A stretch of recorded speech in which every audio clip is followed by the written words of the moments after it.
Ya, vamos a empezar con la historia clínica, ¿listo?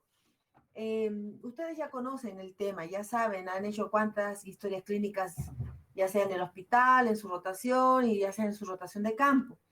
Esto, la historia clínica básicamente es la misma que en adultos, pero la diferencia son algunas cosas que ya van a ver ahora más adelante. Por favor, si alguien tiene alguna duda, por favor le pido que me interrumpa y pregunte ese ratito, ¿listo? Bien. Sabemos todos que historia clínica es un documento médico legal, es obligatorio, tenemos que hacer historia clínica ya sea en la práctica privada o la pública, tiene que guardar todos los datos biopsicopatológicos del paciente. Ya tiene que, todos los datos que sean importantes tienen que estar ahí, también los no importantes. Esto nos va a permitir tener una buena práctica médica, porque sin historia clínica no hacemos nada.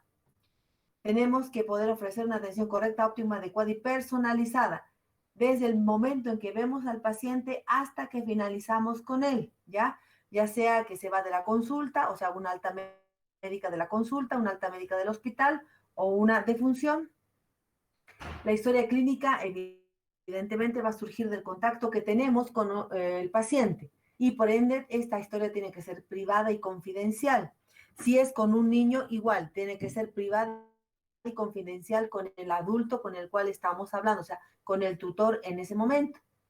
Tiene que estar escrito todo procedimiento realizado en el paciente, esto especialmente en los pacientes que están en salas. Cuidadito, porque lo que no está escrito, no está pensado ni está hecho, por si acaso. Aquí como el cacho, lo que se ve se anota, tiene que estar escrito, ¿ya? Por favor, buena letra, ¿ya? La historia clínica que hacemos de entrada no se puede modificar. Si tenemos que añadirle algo, se le añade, pero como como en la evolución, por ejemplo, el paciente ingresó ayer le hicimos la historia clínica, pero hoy día nos enteramos de algunos otros datos y esos datos los vamos a colocar en la evolución de hoy día, completando la historia clínica, ¿listo? A veces necesitamos varias entrevistas para hacer una historia clínica adecuada y apropiada, ¿ya? Y es importante tener confianza con el paciente. No podemos hacerle una serie de interrogaciones a un paciente en que no confiamos, o bien si el paciente no confía en nosotros, tampoco nos va a dar datos reales. Bien, la anamnesis es la primera parte de la historia clínica, es todas las preguntas que le vamos a hacer a la fuente de la historia. Tiene que tener, evidentemente, apellido, sexo, edad, fecha de nacimiento, lugar de nacimiento, residencia de nacimiento y residencia habitual. Doctorita, ¿Ah? doctora, disculpe, Sí. perdón la interrupción, es que no se están pasando las diapositivas. Seguimos ¿No se están pasando? no, seguimos en el inicio, en la diapositiva uno. ¡Qué barbaridad! A ver, espera un cachito.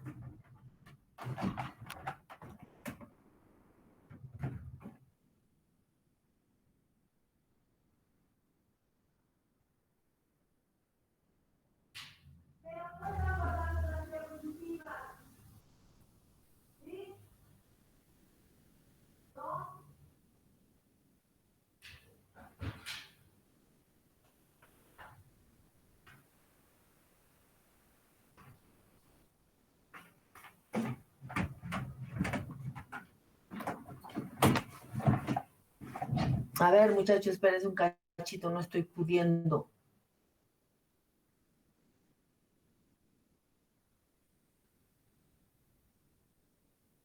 ¿Ven algo?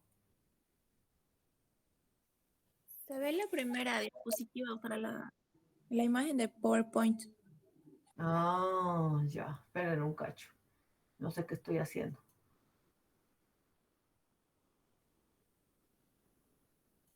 Mm.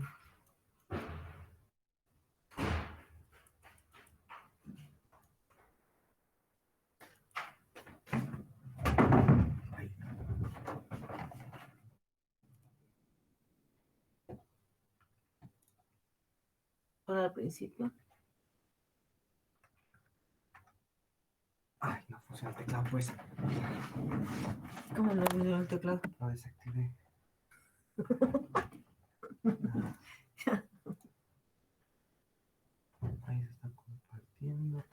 vuelve al anterior, al principio. Al principio, al principio.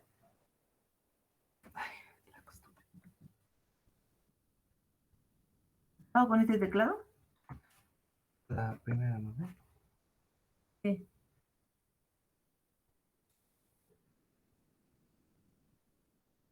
Ahí se ve lo que pasa. ¿Se ve, chicos?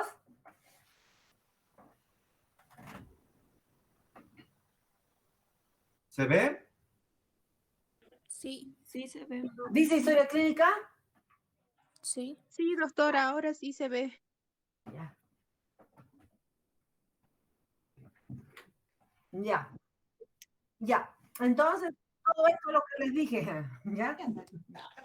¿Ya? Entonces, el documento médico legal que es necesario, los datos del paciente, no se permite una buena práctica para poder ofrecerle esto al paciente. ¿Cambió? Sí, doctora. Ya. Entonces, con privado confidencial, tienen que anotar todo lo que puedan y esto es importante, les recalco esto de acá, buena letra. Bueno, la anamnesis, aquí quedamos. Todos estos datos, chicos, les pueden parecer medio exagerados, pero no, son importantes. Sexo, por ejemplo, edad, por ejemplo, hay patologías más prevalentes o específicas femeninas y específicas por edades, sobre todo en pediatría, ¿listo? Fecha de nacimiento, bueno, ya. Lugar de nacimiento, residencia y residencia ocasional y habitual. Una persona puede haber nacido, por ejemplo, en La Paz, ¿listo? Ya, ahí no pasó nada porque, y vivir sus primeros años en determinado lugar, en La Paz, por ejemplo. Ahí va a haber una serie de enfermedades prevalentes.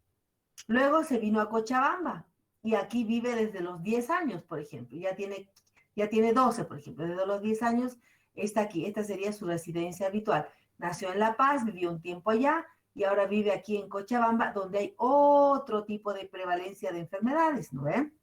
Pero de vez en cuando, cada mes o cada 2 meses o cada semana, resulta que va a visitar a su papá que vive en el Chapare o que vive en Misque o que vive en alguna otra parte. Entonces, esto también nos puede dar opción a otro tipo de patologías. ¿Listo? Es importante saber si siempre permanece en el lugar o va de vez en cuando a algún otro lugar. Un contacto de emergencia, esto falta. La dirección actual, la ocupación, por ejemplo, en este caso sería pues escolar o lactante, por último, ¿no? Religión, hay varias religiones, o una sola religión diré, que evita, por ejemplo, la transfusión de sangre. Entonces, en estos pacientes tenemos que respetar eso. A veces hay problemas médico-legales serios cuando no preguntamos esto y hacemos un cambio o administramos algún medicamento que no debería recibir o no quieren que revise, por ejemplo. Raza, igual, sabemos que hay razas con enfermedades diferentes.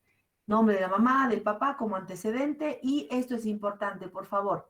¿Quién la está haciendo? Nombre completo, fecha, hora y en el servicio en que se encuentra, ¿ya?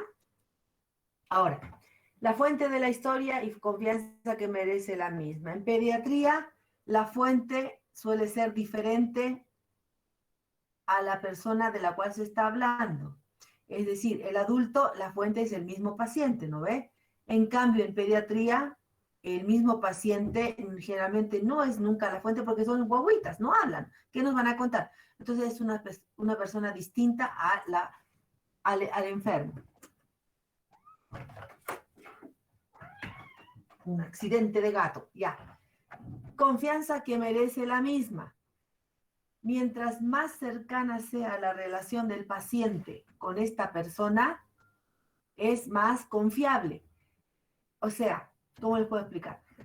Mientras más tiempo pase nuestra fuente, mientras más pase el niño, nuestra fuente, nuestro pacientito, con la persona que nos va a contar, es mejor. Es decir, puede la mamá generalmente la mamá son fuentes confiables, pero ¿qué me dicen ustedes de una mamá que todo el día trabaja y no ve nunca a la guagüita?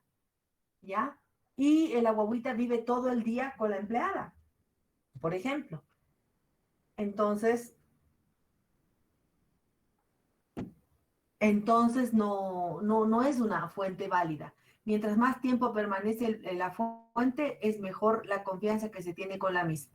Así una fuente, por ejemplo, puede ser la mamá, el papá, la empleada, el abuelo, la abuela, puede ser la policía, puede ser el del hogar de menores, puede ser el vecino, puede ser una persona que lo encontró en la calle. Por ejemplo, la empleada puede estar todo el día con el bebé y saber mucho más del bebé que la misma madre. Entonces, tenemos que ver la confianza que ésta merece para creerle o no.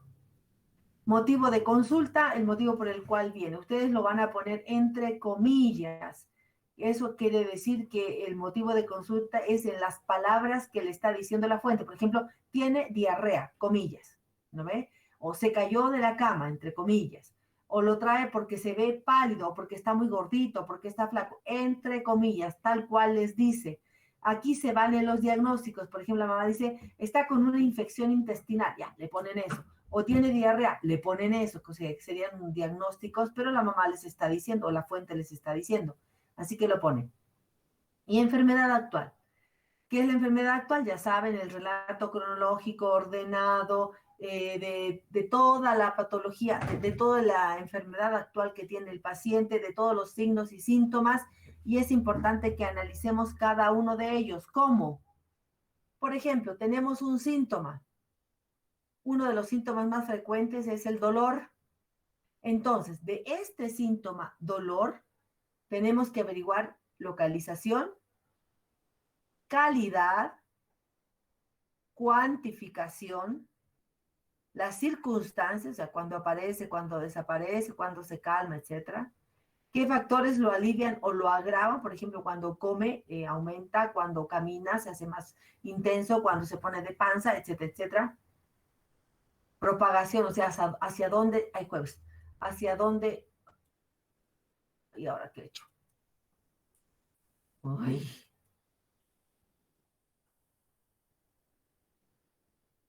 Ay, me fui para el otro lado. ¡Leo!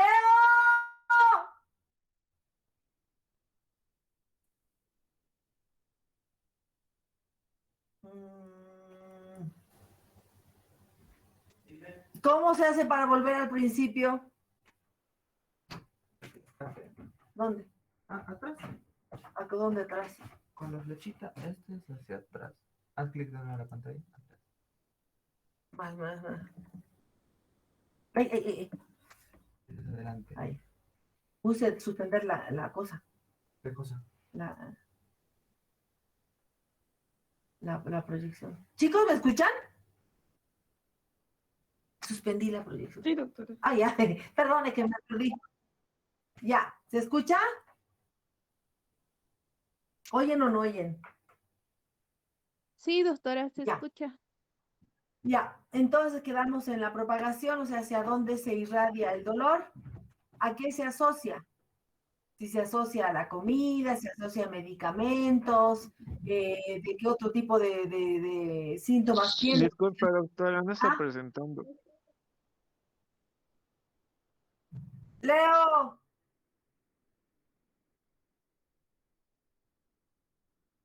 Ay, Dios.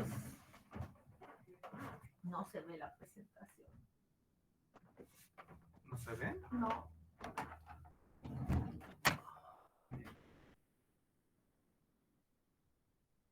Digan cuando se vea ya.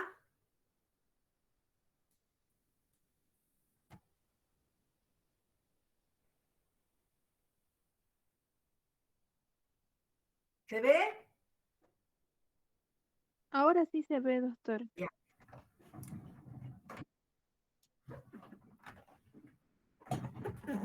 Bien, entonces hemos dicho que todos los síntomas tienen que asociarlos, o sea, verificar la localización, calidad, cuantificar las circunstancias en que aparecen, los factores de alivio o agravación, a dónde se propaga, o sea, a dónde se irradia, por ejemplo, el dolor que estamos estudiando, a qué se asocia, por ejemplo, náuseas, vómitos, se asocia a la alimentación, se asocia a las posiciones, etcétera, y la cronología, cuándo dura, cuánto dura, cómo empezó, cuánto tiempo, cuántos minutos es, si es todo el día, por semanas, etcétera. Entonces, todas estas preguntas que tienen aquí ustedes, 1, 2, 3, 4, 5, 6, 7, 8. Las 9 preguntas estas tienen que ser para todos los síntomas que el paciente tenga.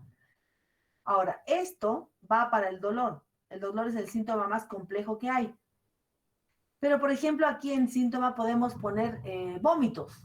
¿Listo? ¿En los vómitos vamos a tener localización? No. Entonces, esto no le vamos a preguntar. Pero sí tenemos calidad, como es el vómito, por ejemplo. ¿Ya? Lo podemos cuantificar, la cantidad del vómito. Las circunstancias, cuándo aparece, cuándo desaparece. ¿Qué cosas alivian o agravan el vómito? Propagación, ¿le vamos a preguntar propagación del vómito? No. Sí vamos a preguntar la asociación de qué se acompaña, de dolor, de fiebre, de sudoración, etc. Y la cronología. Entonces, dependiendo del síntoma, van a haber preguntas que no nos vamos a hacer. ¿Listo? Entonces, como les dije, esto va para cada uno de los signos y síntomas que el paciente les va a ir contando en la enfermedad actual.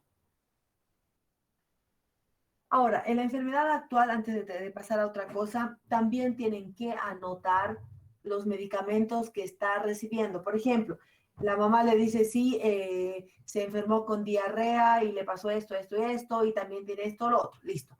Y ustedes preguntan, ¿y qué más hizo? ¿Lo llevó a alguna parte? Sí, lo llevé al médico, a la posta, ¿y ahí qué le dieron? Bueno, le dieron este medicamento, este otro. ¿Y cómo le da los medicamentos? ¿Qué cantidad le da? ¿Cuánto tiempo le ha estado dando? ¿El bebé lo toma o no lo toma? O sea, averiguar acerca de toda la medicación que el paciente está recibiendo. También en enfermedad actual tiene que poner si trae exámenes de laboratorio. A veces el paciente viene referido y resulta que le han hecho un hemograma, le han hecho un general de orina y le han hecho un copro. Entonces, ¿le han hecho algún examen? Sí. ¿Qué cosa? Hemograma. Entonces, ustedes ven que hay en el hemograma y anotan hemograma que indica anemia, por ejemplo, y el copro parasitológico que indica amebas y el general de orina que indica un proceso infeccioso. O sea, van a anotar en la enfermedad actual todos los procedimientos que se le hicieron al paciente, los exámenes que se le hicieron al paciente hasta el momento en que el paciente llega a sus manos. ¿Listo? ¿Alguna duda hasta acá? Bien, todo claro. Luego vamos a pasar a los antecedentes perinatales. Estos antecedentes perinatales, por ejemplo, en un adulto, no nos interesan. A mí, ¿qué me interesa saber que ustedes fueron parto utóxico, cesárea, que nació en el hospital? A la final han llegado a esta altura y evidentemente están bastante bien. Y eso quiere decir que han nacido bien. O sea, no me voy a preocupar de un adulto que está bien de esto. Pero sí en un niño, porque es un niño que está en crecimiento, está en formación y estas cosas pueden incidir en su desarrollo y en su aprendizaje, ¿no ve? Por ejemplo, el número de embarazo, son 3, 4, 5, 6 o el primero. Por ejemplo, el primer embarazo siempre va a ser de más riesgo que el segundo, tercero, cuarto, quinto. Igual el tipo de parto. O sea, si es el primer parto, probablemente va a ser más difícil, pero si es el segundo, el tercero, el cuarto parto, ya va a ser facilito. ¿Ya? Para la mamá, evidentemente, o generalmente es así. El tipo de parto, si es cesárea, va a tener sus problemas o sus posibles problemas. Si es un parto eutóxico, igual sus posibles complicaciones. Si es un parto podálico, también. Entonces, eso. El Usher, o sea, ¿cuántas semanas de embarazo tiene? Si es un bebé pretérmino, me imagino unos problemas, ya sea de guaguita chiquitita, recién nacida, o cuando ya sea niño o cuando ya sea más grande. ¿Ya? Si es de término, bueno, ya está más tranquila la cosa. Si es posttérmino, también va a tener otra serie de patologías que yo voy a pensar en esas. Lugar del parto. Es diferente si nace en hospital, si nace en posta, si nace en la casa, si nace en medio del campo, ¿ya? Entonces, el lugar va a ser importante. Si un bebé nace en un lugar como un hospital, por ejemplo, va a tener todas las ventajas de un parto limpio, aséptico, etc. Pero si nace en un lugar que no está preparado para el mismo, también, ¿no ve que cuando vienen de afuera se dice parto fuera del servicio y inmediatamente le inician antibióticos? Es por esto, ¿ya? Por esta preguntita que ven acá. Si tienen datos de peso, de talla, de perímetro cefálico, de perímetro abdominal, excelente, lo copian. Si no tienen datos de esto, le pueden preguntar a la mamá, señora, ¿y cuando nació su guaguita, ¿Era nomás gordita o era muy chiquito, era muy flaquito? ¿Cómo era? La mamá te va a decir, sí, era chiquitito, entonces ustedes ponen bebé aparentemente pequeño. O la mamá dice, no, era grande, entonces el bebé aparentemente grande en el momento del nacimiento. O no, sí, se veía normal, bueno, bebé aparentemente normal, para tener idea de cómo fue ya sea la cesárea o ya sea el parto. El Apgar, si es que lo saben, ¿ya? Si no, pues no. ¿Quién lo atendió? Va a ser diferente el pronóstico del niño si fue atendido por un experto ginecólogo obstetra, ¿m? O si fue atendido por el interno, que era su primera rotación en el campo y no tenía idea qué estaba haciendo, o bien si está el interno en el hospital supervisado por alguien, o bien si el parto fue atendido, por ejemplo, por el marido que nunca en su vida había visto un parto, o bien el marido que es partero profesional, o atendido por la pobre mamá solita. O sea, va a ser diferente ¿qué se llama? El pronóstico de vida que va a tener el niño de acuerdo a quién lo atendió y dónde nació, por ejemplo. Esto del llanto inmediato es importante. Si la mamá dice, sí, lloró inmediatamente, quiere decir que hubo una buena adaptación, que el bebé lloró, que respiró y bueno, que reaccionó bien al paso de la vida intrauterina a la extra. Si no hubo llanto inmediato, sino, por ejemplo, después a los 5 minutos recién lloró, quiere decir que puede haber alguna posibilidad de asfixia, por ejemplo. Y si hubo algún tipo de complicación en el parto, la mamá dice, sí, sangré mucho, o el bebé, qué se llama, también presentó sangrado, o no lo podían sacar o sea, no podían sacarlo de la barriga por la cesárea, no sé qué, o sea, cualquier tipo de complicación que puede indicar que el bebé puede tener alguna cosa anómala. ¿Preguntas? Bien. Otro hito es el desarrollo psicomotor.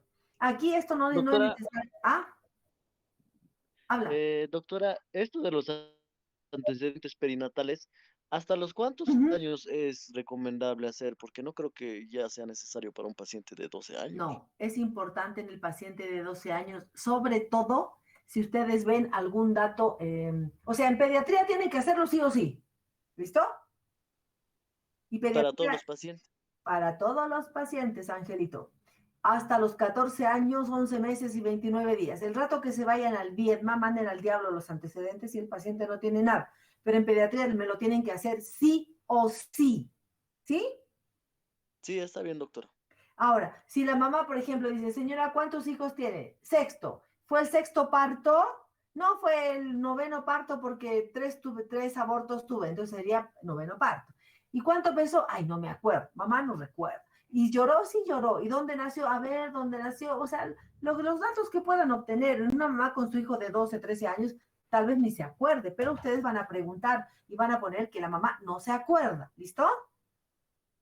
Bien. ¿Alguna otra preguntita? Ya. Esto del desarrollo psicomotor también tienen que hacerlo, porque el niño, o sea, el recién nacido, va a seguir desarrollándose por lo menos hasta los 20 años, hasta que termina todo su crecimiento. Acuérdense que el niño, el desarrollo es un proceso de cambios, de perfeccionamiento, de adquisición de cosas, como van a ver en el tema de crecimiento y desarrollo. Entonces, ustedes, por ejemplo, puede ser que físicamente ya no van a crecer. Bueno, a lo ancho podemos crecer, pero a lo alto ya no. Entonces, el crecimiento podría decir que ya terminó. El desarrollo en ustedes, ¿ustedes creen que ha terminado el desarrollo de ustedes? No ha terminado. Ustedes siguen perfeccionando cosas, siguen adquiriendo funciones, siguen aprendiendo, entonces el desarrollo sigue. Y sí o sí tienen que hacer el desarrollo a todos los pacientes pediátricos, ¿ya? Ahora, esto yo no necesito que se lo aprendan, pero sí que tengan una guía para comparar. Ponte, de 10 a 12 meses, mi paciente debería decir disílabas, o sea, mamá, papá, gato, perro, por ejemplo, agua, ya. Debe beber de una taza, o sea, agarrar sus dos manitos y tomar una tacita. Cuando tú le dices no, debe parar la acción que está haciendo. Esto es pinza, por si acaso. Debe hacer pinza fina, es decir, utilizar el índice y el pulgar, ¿ya? caminar por lo menos tomado de la mano. Esto me debería hacer un niño de 10 meses a 12 meses, más o menos. Entonces, ustedes para verificar si su niño está bien, dice, bueno, mi niño tiene 11 meses, tiene que hacer esto. Si lo hace, se van aquí al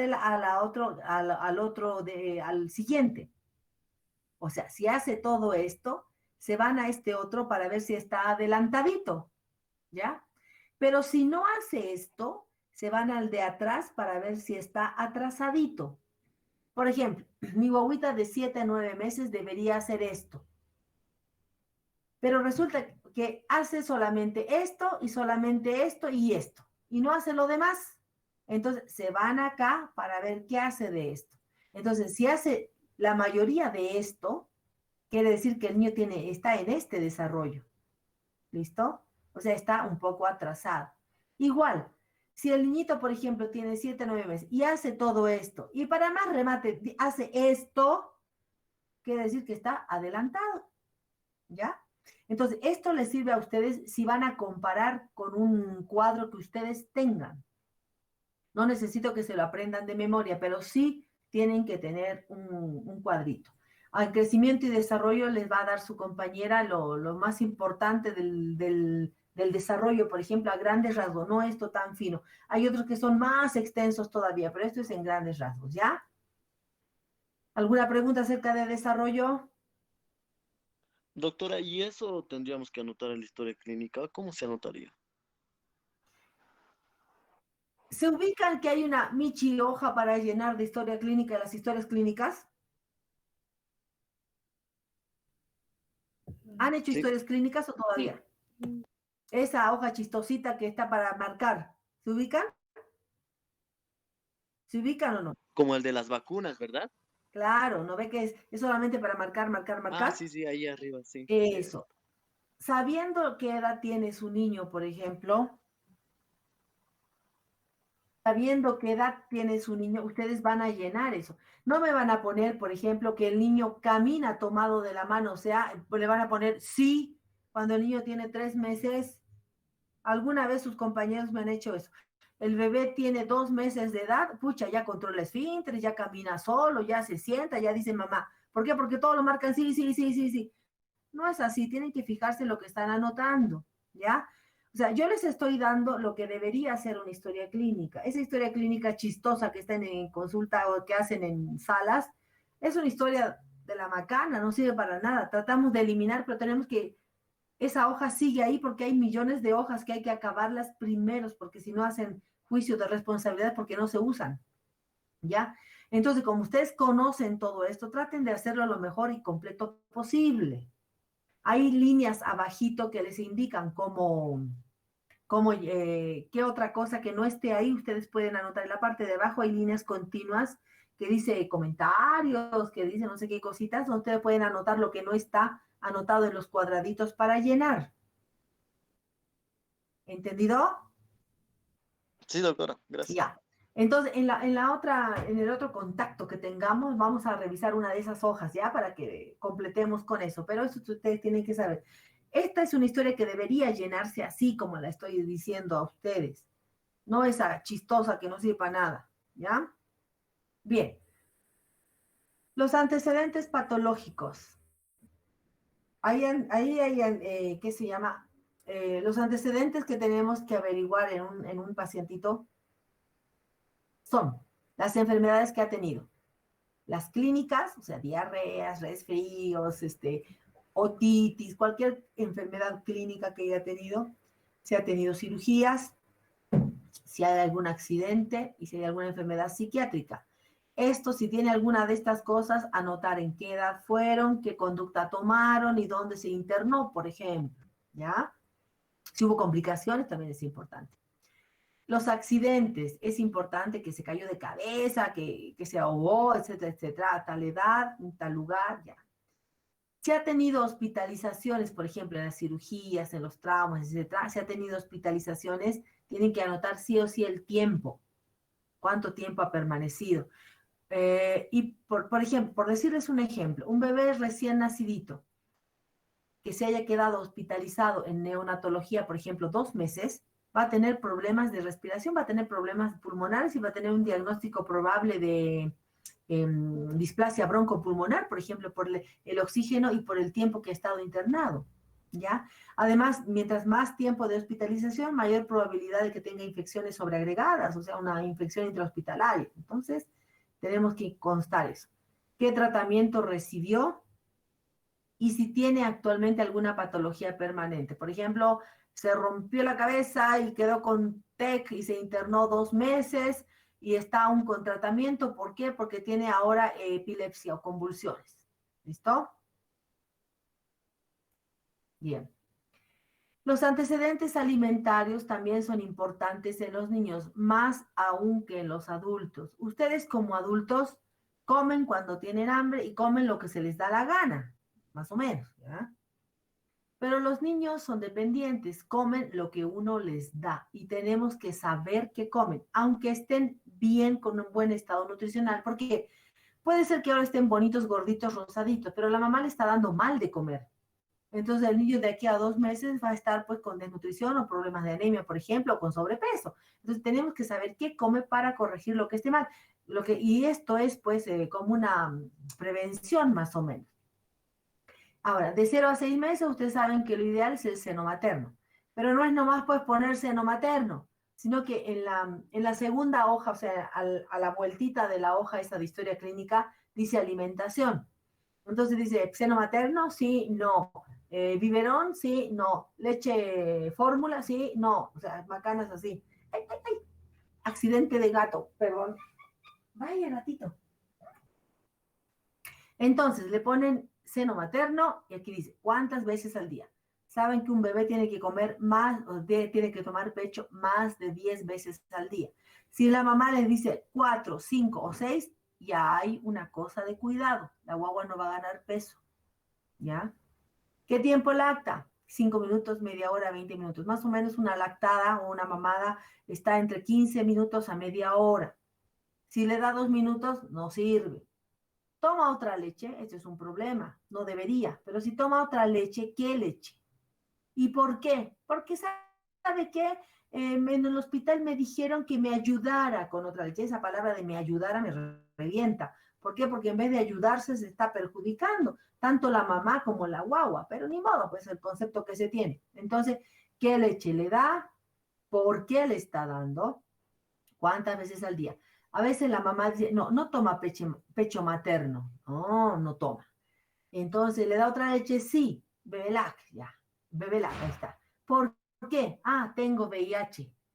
Aquí ustedes pueden saber qué tiene la mamá. Tengan cuidado porque las mamás no dicen que tienen VIH. Uno a veces lo averigua al ver los antecedentes alimentarios y preguntarle que por qué no toma pecho. Eso es importante, ¿listo? Bien. ¿Cuántas veces al día le dan mamadera? Tiene que ser igual más de 10 veces al día, si es que solamente es mamadera. ¿En qué le da? Lo ideal es darle en vasito, en tacita o en cucharita o en jeringa, no en mamadera. Eso es lo mejor. ¿Cómo la prepara? Después vamos a hablar de preparación de leche, pero las mamás a veces le dan un montón de agua y la leche poquitito, cosa de que le dan agua pintada. Y si hace eso, sabemos que en un tiempo la guagua va a entrar en desnutrición, entonces tenemos que verificar. ¿Qué otros líquidos les da? ¿Cuáles? Entonces, esto es un problema, porque no debería darle ninguna otra cosa que no sea pecho materno. ¿Preguntas? En cuanto a la alimentación complementaria, la edad debe ser 6 meses, ¿no ve? ¿Con qué? En alimentos. Entonces dice, le estoy dando estito. ¿Cuántas veces al día le da de comer y qué cantidad le da? Vamos a hablar aparte de la alimentación de los niños en otro, pero debería comer, por ejemplo, hasta los 10 meses, 4 veces al día. Y la cantidad, 1 cuchara por mes de edad, por ejemplo. Si es menos, solamente le da almuerzo y le da 3, 4 cucharitas, estamos en déficit y va a entrar en desnutrición. Si le da alimentos que no debe a un bebé muy chiquito, puede provocar problemas de intolerancia, de diarrea y por último de pérdida de peso, ¿ya? Entonces, ¿cuáles y a qué edad se le dio para tener una idea? Por ejemplo, frutas, ¿qué frutas? Cereales, ¿qué cereales? ¿Qué legumbres? Carne, ¿a qué edad le dio? Huevo, ¿a qué edad le dio? A ver, chicos, ¿quién me dice? Del huevo, ¿qué es lo primero que se le da al bebé? ¿El blanco o el amarillo? La clara, doctora. ¿Quién más dice clara? La yema, doctora. ¿Quién más dice yema? La yema, doctor. Ya. Bueno, por ejemplo, el huevo, evidentemente, lo primero que se da a los 10 meses es la yema. ¿Por qué? Porque la clara es pura proteína. Y las mamás tienen la idea de que la clarita, lo blanquito, es mejor darles. Entonces, eso puede estimular a una serie de alergias, por ejemplo. La leche y derivados, yogur, queso. El yogur, por ejemplo, puede tomar de los 10 meses, pero la leche entera a partir del año. O sea, no se debería dar leche entera a un bebé menor de 1 año. ¿Listo? Y el pescado, ¿a qué hora? ¿A qué hora digo? ¿A qué edad damos pescado, chicos? Pescadito, ¿a qué edad damos? Ya pues, no sean tímidos, no tal ni los veo. ¿A partir del año, doctora? ¿Quién da más? ¿Quién da menos? De los 2 años, doctora. Uh-huh. Por ejemplo, el pescado de río es al 1 año y medio recién. Y el pescado de mar, atún, sardina y todo lo demás de mar a partir de los 2 años. ¿Por qué? Es una carne excelente, pero es proteína muy extraña, sumamente alergénica, por ejemplo. Pero hay mamás que le dan sopita de pescado a los 7 meses, entonces eso no está bien, ¿ya? Y actualmente, ¿cómo come? Ah, toma desayuno, almuerza, cena, fruta en la mañana, fruta en la tarde. ¿Qué cocina usted a ver en el día? ¿Qué cocina su almuerzo? Para tener idea de lo que come.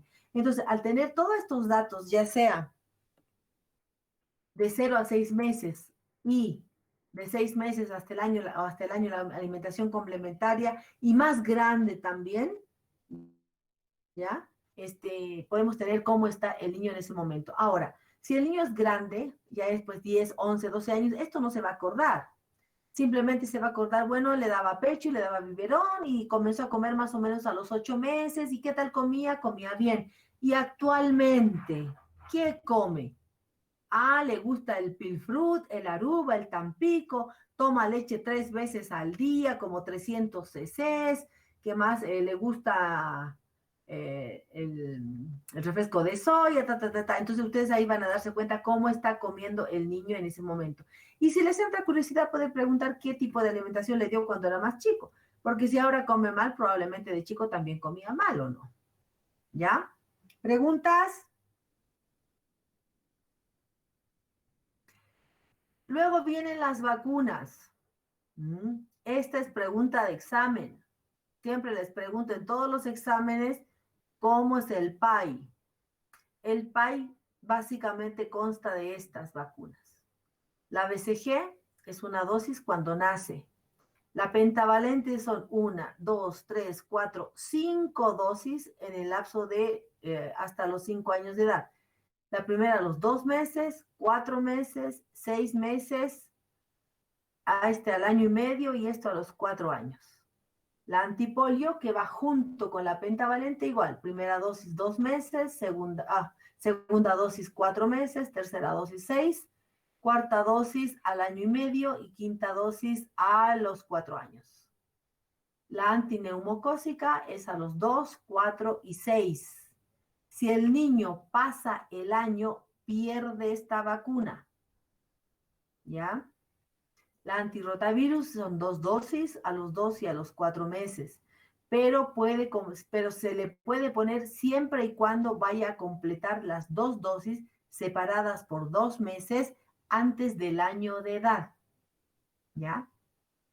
La SRP, al año se pone la primera dosis y un refuerzo hasta los 5 años siguientes. Por ejemplo, viene a los 2 años le pueden poner su refuercito, cosa de que tenga 2 dosis de SRP. La antiamarílica, ¿dónde me fui? Está al otro lado.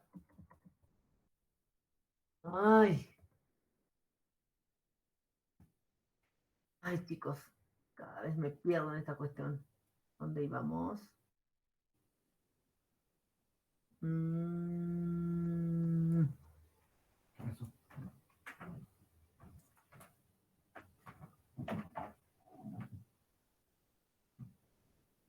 Ya.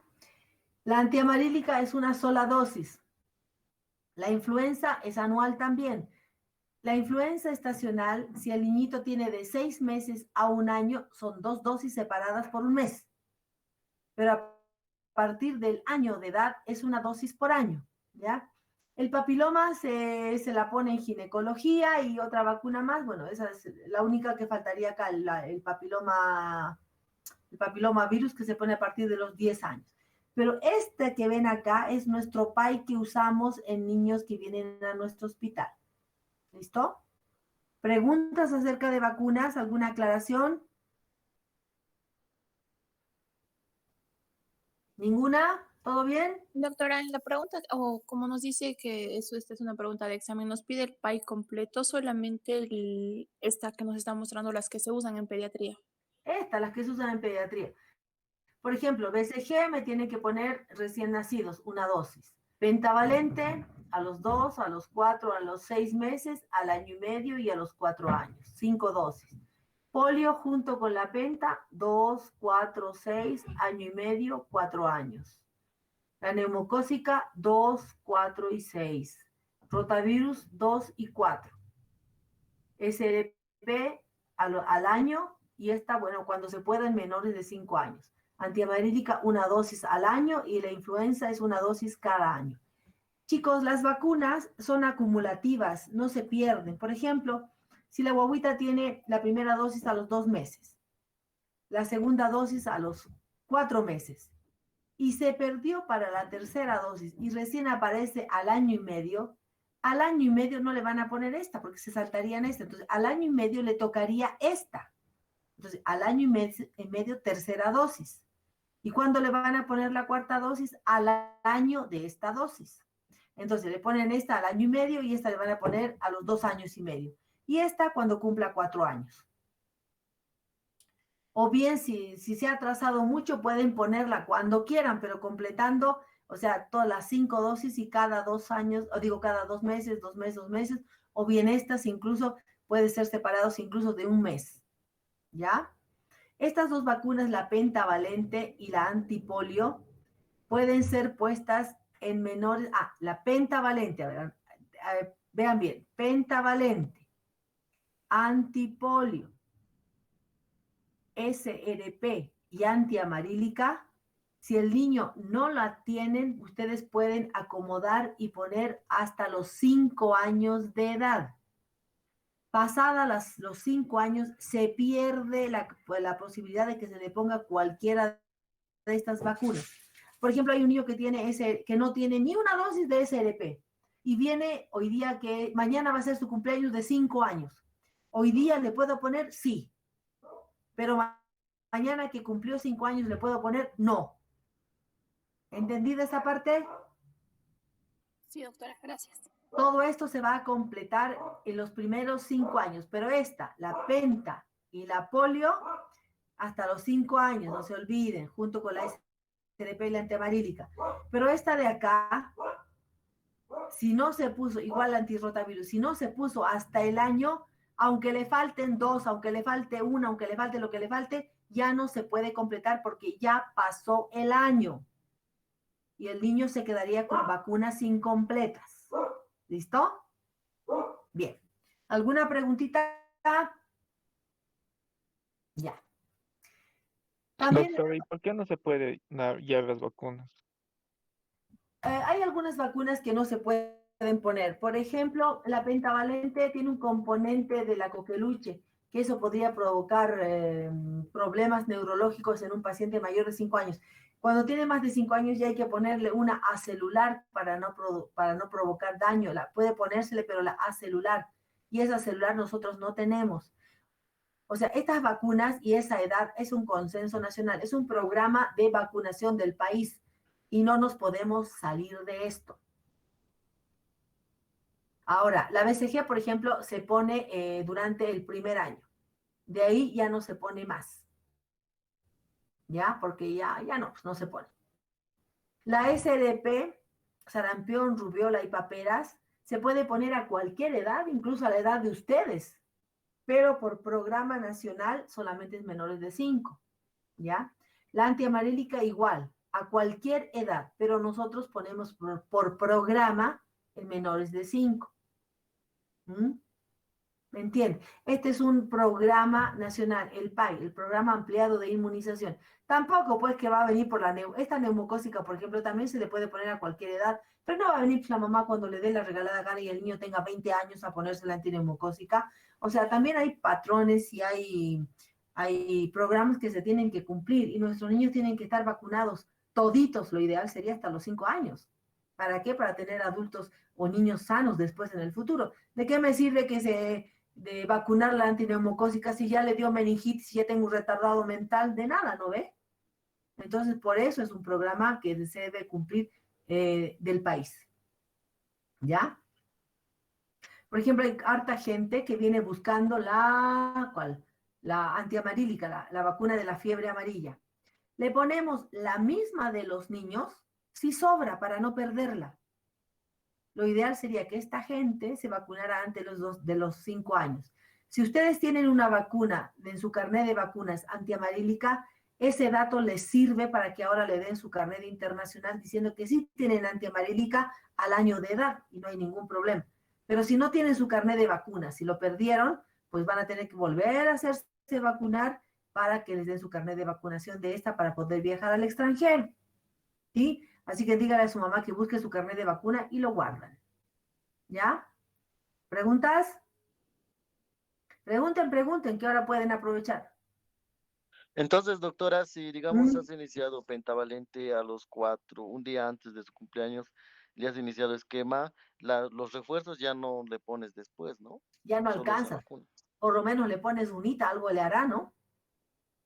Ah, yo. Pero ya no puede. Ahora, lo que se le dice a la mamá, señora, usted ha perdido las vacunas, son 5 dosis, apenas le estamos poniendo la primera. Lo ideal sería que de aquí a un año o de aquí a 2 meses le haga poner la pentavalente, pero tendría usted que comprarla y hacerle poner, ¿ya? Para completar por lo menos 3 dosis de la pentavalente, que es ya una preparada para niños mayores de 5 años que tú compras en las farmacias que tienen banco de vacunas. Ahora, para que la mamá se asuste, ustedes le pueden decir, bueno, señora, cuando es guaguita chiquitita, ¿no? Ahí viene por sus vacunas por su primera vez. Bueno, señora, no tiene que perder las vacunas. ¿Por qué? Porque esta pentavalente, la dosis cuesta más o menos unos $70. La dosis de esta. La antineumocócica, la dosis cuesta $100. La dosis. La polio es más baratita. Debe ser pues unos 300 bolivianos, no sé cuánto será. La antirrotavirus también es más barata. ¿Ya? Entonces, cuando las mamás escuchan dinero, se vuelven bien responsables, vieran ustedes. Es una manera de de incentivar para que se vacunen los niñitos, ¿no? Es hablarles así a la mamá. Y de verdad que esta cuesta $100 y esta cuesta como 70, 80. Es harta plata.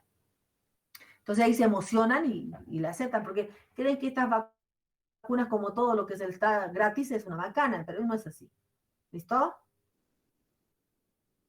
Tenemos que aprovechar todas las vacunas que podamos ponerle a un niño, hay que ponérselas hasta donde podamos. ¿Listo? ¿Ya? ¿Alguna pregunta más? ¿Alguna acotación, aclaración? Bien. Tienen que anotar también las reacciones que se tuvo a las vacunas. A veces, por ejemplo, le ponen una vacuna y el niño hace reacción, vómitos, diarrea, fiebre, rash cutáneo, shock anafiláctico. Tienen que eso anotar, tiene que constar para ver a cuál vacuna fue y qué vamos a hacer al respecto. Y qué conducta se tuvo frente a esta reacción también. Eso es como complementario a las vacunas. En la hojita esa donde se llenan las vacunas, hay un montón de vacunas, ¿no ve?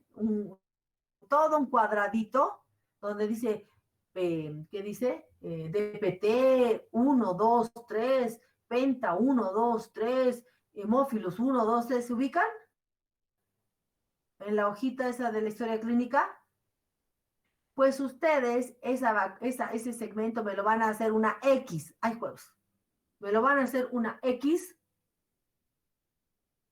Y le van a poner una X y le van a poner las vacunas que están anotadas como en el carnet de vacunas. Van a poner BCG tal fecha, Penta tal fecha, polio tal fecha, rotavirus tal fecha, neumococo tal fecha.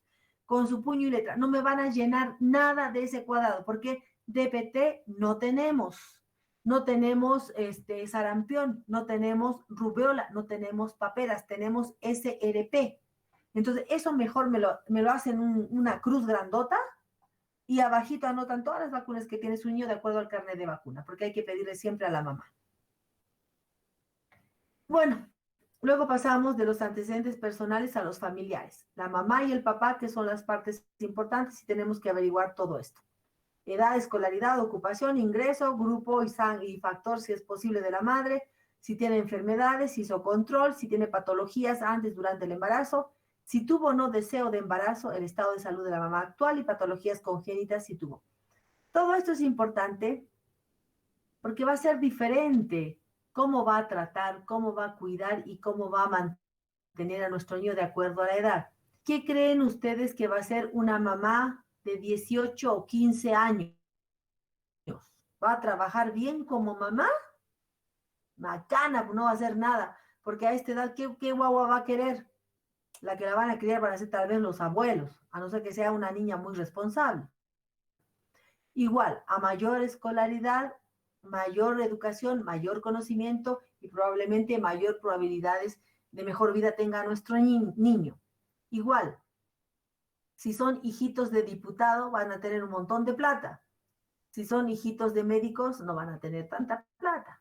Si son hijitos de un albañil, probablemente no van a tener ni siquiera para comer bien. Entonces, esto es importante, el estado de ocupación o de la ocupación del papá y de la mamá, ¿ya? Los ingresos, va con esto. Si yo gano 50,000, 20,000, 10,000, 5,000 o 1,000 bolivianos, va a incidir en la forma de vida y la salud de nuestros niños, ¿ya? Grupo y factor, si es recién nacidito, para ver si hay alguna probabilidad de alteración por incompatibilidad de grupo, por ejemplo. Si la mamá tiene alguna enfermedad preexistente, ¿no? Hemos tenido mamás, por ejemplo, que han tenido artritis reumatoidea y estaban tomando metotrexate, por ejemplo. Entonces, durante el embarazo han suspendido, pero como tiene esta enfermedad, tiene que dejar de darle el pecho para seguir tomando sus medicamentos y no que empeore su enfermedad, por ejemplo, ¿ya? Se ha hecho controles prenatales, ¿por qué? Porque aquí han controlado si tiene VIH, LUES o Chagas. Entonces dice, sí, me han hecho controles. Si había algo, no me dijeron nada. Probablemente no tenía nada. O bien, me dijeron que tenía Chagas. Oh, entonces tengo que investigar en mi guaguita Chagas congénito. Si la mamá ha tenido patologías antes del embarazo y durante el embarazo, por ejemplo, si estaba siempre resfriada, podría ser un citomegalovirus, podría ser una rubiola, podría ser un herpes, etcétera, etcétera, que nos pueden enfermar a nuestro niñito. Si tenía o no deseo de embarazo, a pesar de que esto parece un poco tonto, en cambio, tanto en el papá como en la mamá, es importante porque si yo deseo un embarazo, pucha, me voy a cuidar y lo voy a cuidar. Pero si no deseo un embarazo, dice que este deseo de no embarazo repercute en el niño, en el crecimiento, en el desarrollo, etcétera, etcétera. O sea que es lo más importante. Además, si yo lo quiero, pues lo cuido, pero si no lo quiero, lo mando al diablo. No me preocupo, no lo cuido, no llevo a controles, no voy a controles, etcétera. ¿Cómo está la mamá actualmente? ¿Y qué patología tiene? Si ha tenido alguna enfermedad de nacimiento, si tenía enfermedad del corazón, o tenía enfermedad de las caderas, o tenía enfermedad de los huesos, por ejemplo. Esto puede entonces ir también a nuestro niño, de la misma manera con el papá. ¿Ya? ¿Preguntas? De los hermanos igual, averiguan sexo, edad y estado de salud. A veces el niño está enfermo y los otros hermanos están más enfermos. Otros, si alguien de la familia,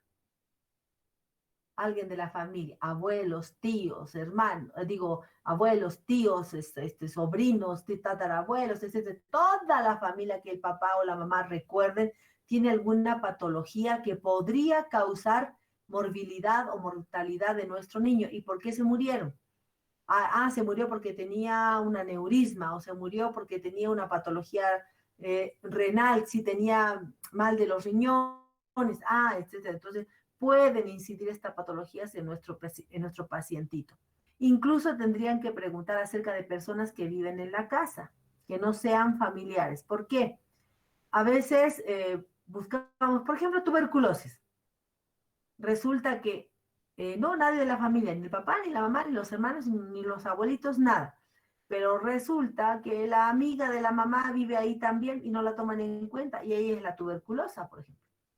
O bien una persona que visite habitualmente la casa, que sería la persona que podría enfermar no viviendo junto con nuestro paciente. Entonces, las que viven en la casa que no sean familia, ¿qué enfermedades tienen? O qué personas visitan la casa habitualmente. A veces no hay nadie, el abuelito es el tosedor crónico y van a visitarlo o viene él a visitarlos y puede contagiar a nuestro paciente. ¿Preguntas? En esa hojita de historia clínica hay lo que se llama el árbol genealógico. El árbol genealógico está solamente esta partecita, está ahí en ese cuadrado. ¿Ya? Entonces, lo ideal sería que estuviera todo esto. ¿Por qué? Porque esta es la familia inmediata. Tenemos el papá, o sea, aquí está, a ver. Los hombres son cuadraditos, las mujeres son redonditas. Esto cuando tienen esa raya así, quiere decir que se murió, ¿ya? Y esta raya cortada quiere decir sin relación, han roto relaciones, ¿ya? Bien. Entonces, esta sería la mamá, este es el papá, y ustedes abajo del cuadro anotan la edad, no dentro, abajo, por norma. Del papá tiene su mamá y su papá, o sea, los abuelitos. Y aquí están los hijos, el paciente y su hermano, ¿ya? Y abajito se pone la edad. Entonces, este paciente, que es una niña, tiene sus papás y tiene su abuelito. Lo ideal es averiguar qué patologías tienen todos estos que rodean a nuestro paciente para ver si algo podría incidir sobre él. ¿Preguntas sobre esto? ¿Dudas? Póngale que la mamá y el papá están separados, entonces le hago una raya aquí, como esto. Y eso quiere decir que están separados. Ponte que a la mamá le haga la corte así como esta, quiere decir que la mamá se murió. Entonces lo ideal es saber por qué se murió. Bien, ¿preguntas? Nada. Esto también es importante. Vivienda, si es propia, en alquiler o de un familiar. Si tiene los servicios básicos. Qué hábitos tiene, si se baña todos los días, por ejemplo, si tienen el hábito de salir de paseo, de llevarlos al parque, si usa algún tipo de drogas, alguien de la familia, y presencia o no de mascotas, porque las mascotitas también pueden ocasionar enfermedades. Esto de acá es importante para saber qué tipo de vida le van a dar a nuestro paciente.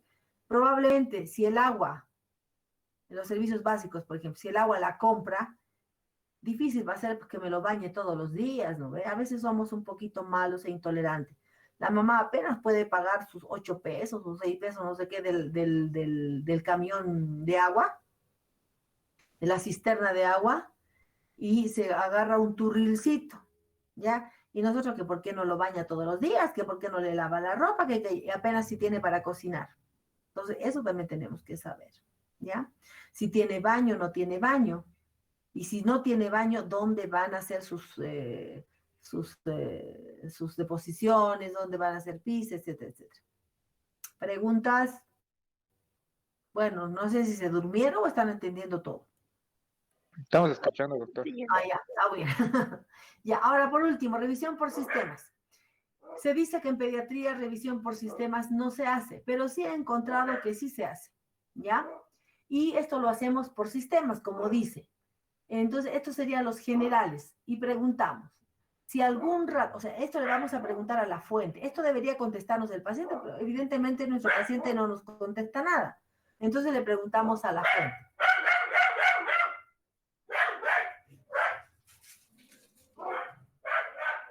Estos son mis perros. Ya.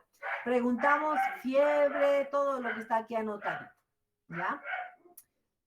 Buscamos el sistema cardiovascular, si ha tenido esto, si se está sentadito a respirar porque no puede echarse, si en la noche despierta agitado, si se le hinchan los pies, El sistema geniturinario, si ha habido alguna época esto, o tiene esto, porque a veces las mamás se olvidan. El sistema neurológico, si ha habido algo de esto, si el niño le ha referido algo de esto. El gastrointestinal, esto es apetito por si acaso. Si ha tenido alguna, o si se encuentra en ese momento, sí, no está comiendo ahora, sí, ha tenido vómito, sí, no puede tragar bien los alimentos, sí, el otro día hizo cacas negras, o sea, completan su enfermedad actual con esto, o bien otras patologías anteriores que sean importantes ahora. El sistema endocrino, si es muy frío, si es muy caliente, si engordó mucho, ha adelgazado mucho, si está temblando, si está ronco, etcétera, etcétera.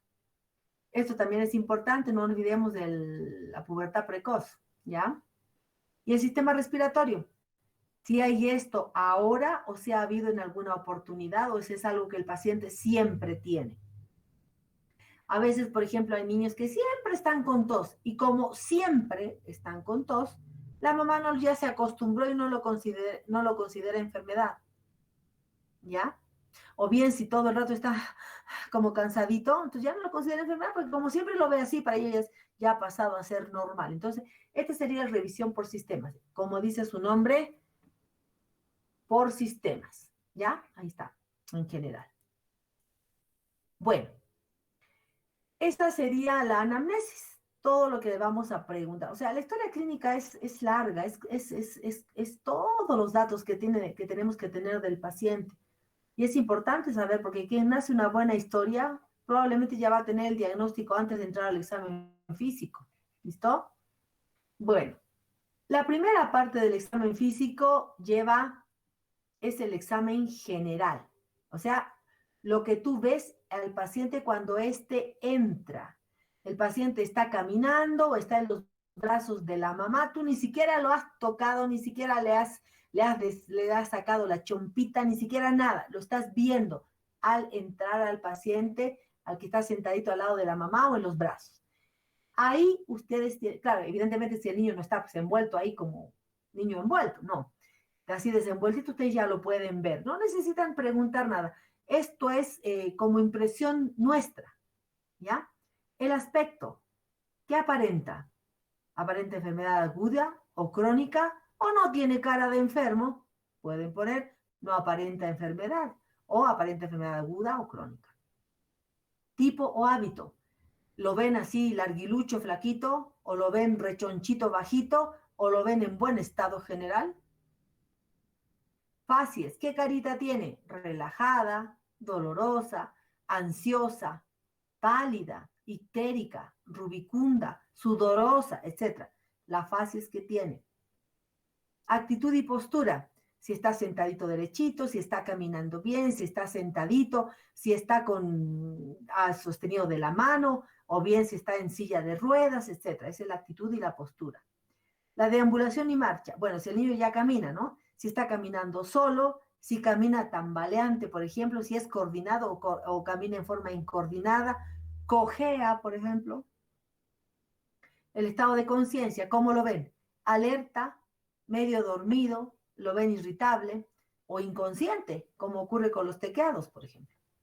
La piel, lo ven rosadito, si tiene algún tipo de pigmentación en la cara, si ven una buena turgencia, o sea, si su carita está así redondita, sin arrugas, etc. El estado de nutrición, a ojo de buen cubero es esto. Si lo ven muy gordito, o sea, panículo adiposo aumentado, por ejemplo, está muy gordito, o panículo adiposo disminuido, lo ven flaco, o está normal, ¿ya? Y el estado de hidratación, eso es al verlo al bebé, ya ven si sus ojitos están hundidos, si su boca está seca, solamente de verlo, no necesitan tocarlo para este examen general. ¿Preguntas?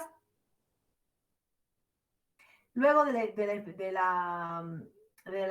examen general vienen las medidas y los datos antropométricos.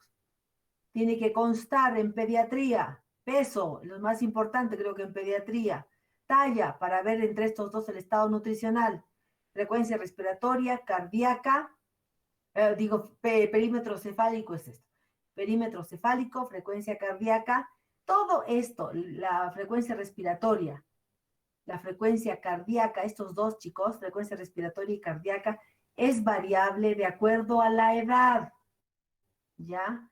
Un niño de 1 mes respira diferente a un niño de 2 años y respira diferente a un niño de 10 años. ¿Listo? La saturación de oxígeno, ya que todos tienen saturómetro, pues lo saturan. Presión arterial. Esto es importante si tenemos el manguito apropiado. No podemos tomarle con un manguito de 2 centímetros a un niño que tiene 10 años, ni a un niñito que tiene un bracito chiquitito de 10 centímetros, ponerle un tensiómetro que le va a abarcar todo el brazo. Tenemos que tener el manguito apropiado. Y también la presión arterial va a variar de acuerdo a la edad. Hay tablas que te dicen los percentiles de edad, de presión. Temperatura, perímetro abdominal, sobre todo en los gorditos. Y la superficie corporal, sobre todo, por ejemplo, en pacientes oncológicos y quemados. Ahora, esta palabra simetría, al cual le falta el acento acá, simetría, es lo que van a usar ustedes, lo que van a usar ustedes para todo lo que sea el examen físico segmentario. Y van a empezar por el examen físico regional o segmentario, piel y anexos. Van a revisar piel en todo el cuerpo, y las uñitas y los pelos. ¿Ya? En la cabeza, aquí viene normocéfalo. ¿Ya? Aquí viene la implantación pilosa normal, aquí. Y aquí viene, aquí viene lo de normocéfalo. Cráneo, la cabeza, tenemos 2 partes, cráneo y cara. El cráneo, entonces van a poner normocéfalo, y aquí pueden poner el perímetro cefálico, recalcarlo si les parece importante. No me van a poner ni microcefalia ni macrocefalia acá. Eso de micro y macro es diagnóstico. Solamente van a poner aumento del perímetro cefálico o cabeza grande en relación a la cara o a la edad, lo que quieran. Pero micro y macro va en diagnóstico, no aquí. Cara. En la cara están los ojos, nariz, boca y oídos. Tienen que describirlos en base a simetría. Si tengo un ojo, tengo que tener el otro. Si abro un párpado, tengo que abrir el otro. Si una pupila contesta, tiene que contestar la otra. La nariz igual, ambas fosas nasales. La boca igual. Si sonrío y se mueve un lado, el otro también tiene que sonreír. Las piezas dentarias, la lengua entra aquí, la orofaringe. Y los oídos, si tengo una oreja, tengo que tener la otra. Pero por favor revisen, sáquenle el gorrito y revisen. Luego viene cuello y tiroides, la forma del cuello, las masas si tienen, las deformidades, etc. Y si pueden palpar glándula tiroides, la palpan. En relación al tórax,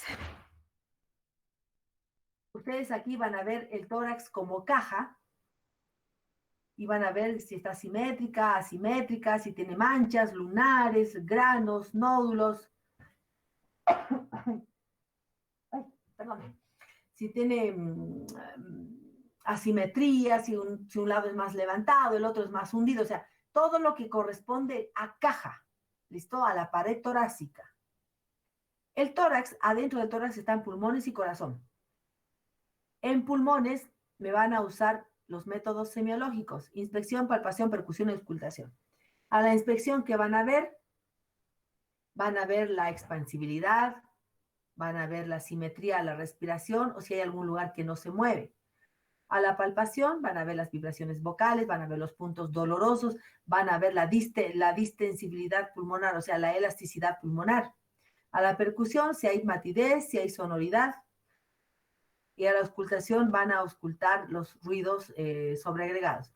En pulmones, chicos, tenemos 2 tipos de ruidos. Los normales y los anormales. O sea, a grandes rasgos les estoy hablando. Los normales, que serían el ruido traqueobronquial, que es lo que ustedes van a sentir cuando auscultan tráquea, por ejemplo, y cuando auscultan la parte central del pecho y de la espalda. Traqueobronquial. Es el aire que pasa por los bronquios, la tráquea y los bronquios gruesos. Es un ruido fuerte, áspero. Y van a tener el murmullo pulmonar, lo que era el murmullo vesicular, también llamado murmullo pulmonar, que es el ruido que hace el aire cuando entra a nivel alveolar, ¿no ve? Entonces, eso es. Y los anormales, que vendrían a ser los estertores húmedos, los estertores secos. Los estertores húmedos son los estertores crepitantes, o sea, los crépitos, y los estertores subcrepitantes. Entonces, tenemos los crepitantes y los subcrepitantes como los estertores húmedos, que traducen presencia de secreción. Y los secos, que serían los roncus y la sibilancia. Los roncus traducen espasmo o obstrucción de la vía aérea alta, ya sea por secreciones o por espasmo siempre, y las sibilancias, que traducen espasmo de la vía bronquial, la vía aérea pequeña, los bronquiolos. Entonces, esos serían los ruidos patológicos y los normales. En corazón, ustedes también tienen que hacer la inspección, palpación y auscultación. La percusión, hacerla en un niño es difícil. Si en un adulto es difícil, en un niño peor. Así que por eso, evidentemente, no la vamos a hacer. Pero sí vamos a ver el área precordial y vamos a palpar donde está el choque de punta, por lo menos, ¿ya? Y vamos a auscultar. Cuando auscultemos, tenemos que ver la frecuencia cardíaca, el ritmo, la intensidad de los ruidos cardíacos y si hay ruidos sobreagregados. Aquí vendrían los soplos, ¿no ve? Los soplos cardíacos y los y ¿qué se llaman? Los soplos nada más, los soplos cardíacos. ¿Listo? ¿Alguna pregunta hasta ahora? Hablen ahora o callen para siempre.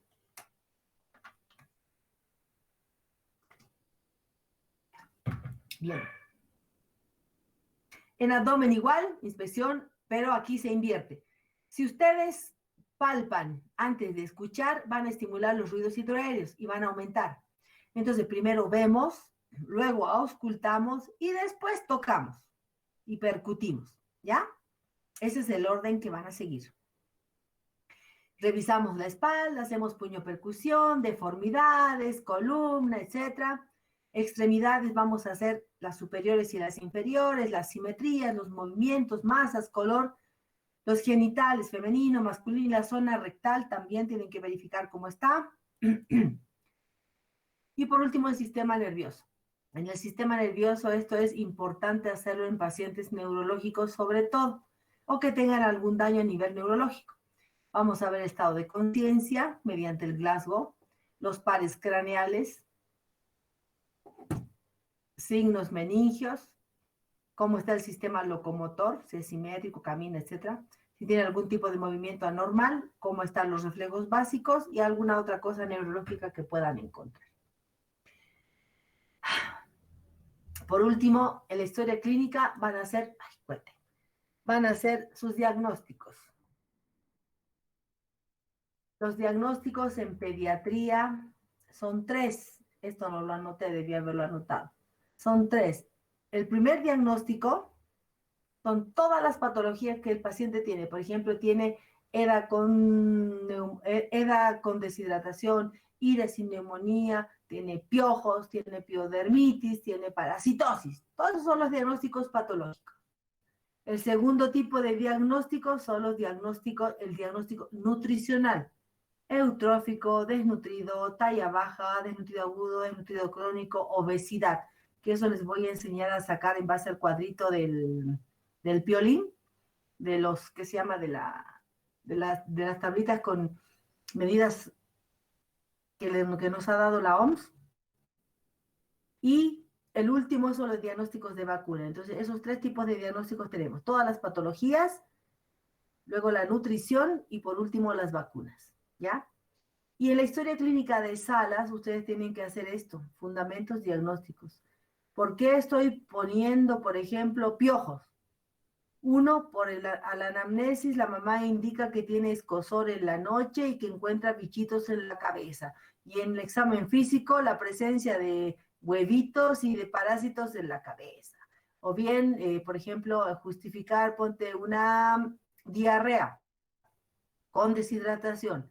Por antecedentes que da la madre de que hace 5 días está con vómitos, deposiciones líquidas 3 al día, además tiene fiebre, náuseas y vómitos, y el examen físico presenta signos de deshidratación, con ojos hundidos, boca seca, pliegue positivo, o sea, tienen que anotar, no es nomás poner por la anamnesis o por el examen físico, tienen que especificar qué cosa de la anamnesis y qué cosa del examen físico.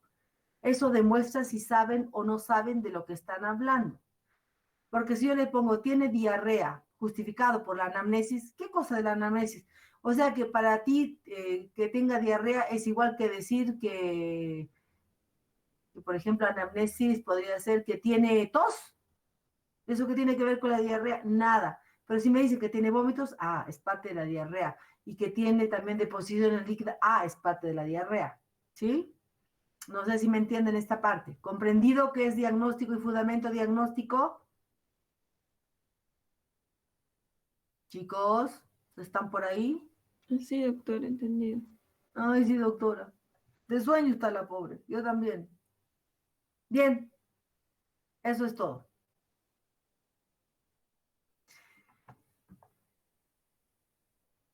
El examen físico, la anamnesis y en general lo que hace una historia clínica es la paciencia de ustedes, chicos, y la manera que tienen de preguntar. Muchas veces por flojera no lo hacemos, pero es importante hacerlo, ¿ya? Sé que a veces es engorroso, es largo, te quita tiempo, pero es nuestra obligación como médicos. Si vamos a hacer una mala historia, porque no nos interesa, generalmente vamos a llegar a malos diagnósticos. Y para hacer malos diagnósticos, porque hacemos malas historias, porque no nos da la gana, porque no nos gusta, mejor no haber sido médicos. Entonces, chicos, por favor, manos a la obra y haremos las cosas bien. ¿Ya? Si tienen alguna duda, alguna pregunta, pueden pasar por consulta externa, ¿ya? A eso de la 1:12, hasta las 2 de la tarde, por ahí ando sin hacer nada y podríamos explicar un poquito más. Es diferente lo que se explica en vivo y directo, porque ahí se resuelven mejor las dudas. Así, bueno, ni modo, que no nos queda otra. Bueno, ¿alguien tiene que acotar algo, preguntar algo, decir algo?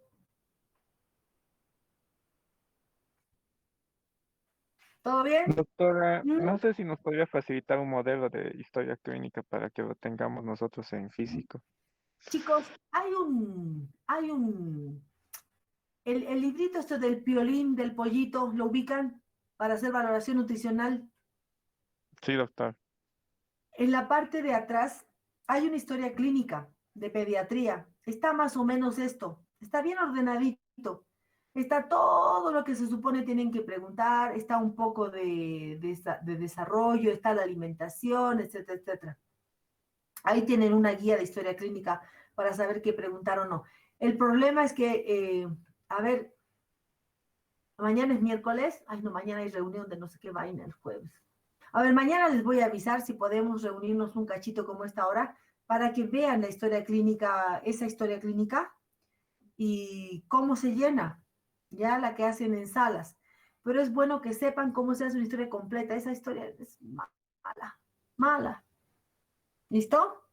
Pero en el piolín, en ese pollito de valoración nutricional, ahí está, en la parte de atrás, la historia clínica. Ahora quiero que se estén consiguiendo ese pollito sí o sí, porque con eso tenemos que hacer valoración nutricional. Tengo que enseñarles a hacer eso y no sé cómo, pero tengo que enseñarles a hacer. ¿Ya? Eso es con práctica. A ver si lo podemos hacer, aunque sea de 2 grupos, de a poquito, para juntarnos ahí y enseñarles a hacer, porque así no creo que les pueda explicar mucho. ¿Listo? Está bien, doctor. Ya. ¿Algo más?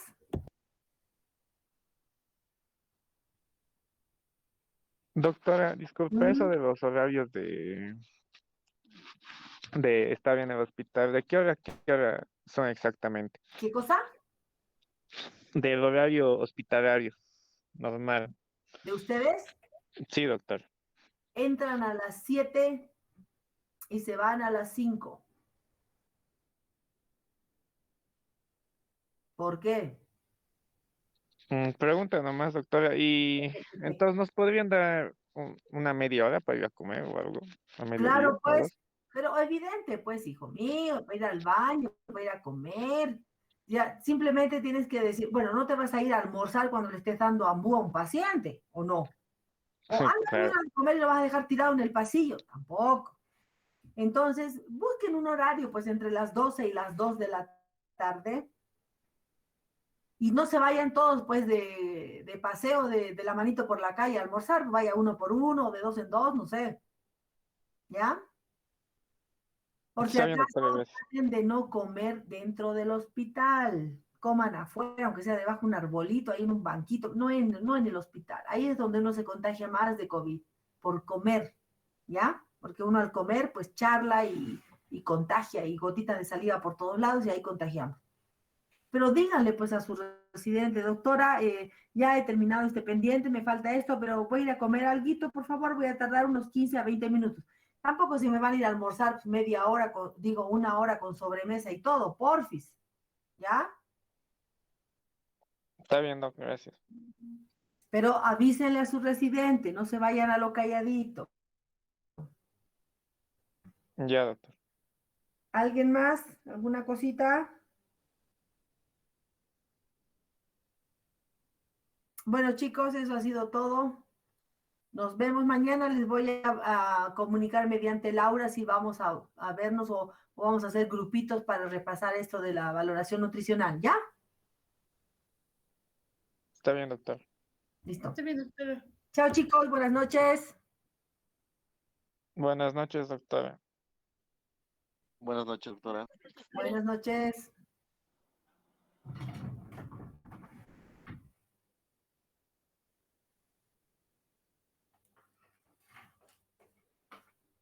¿Cómo se sale? Escape, cosita de ello. ¿Cuál? De mi. ¿Aquí? A la. No se escapa. Ah,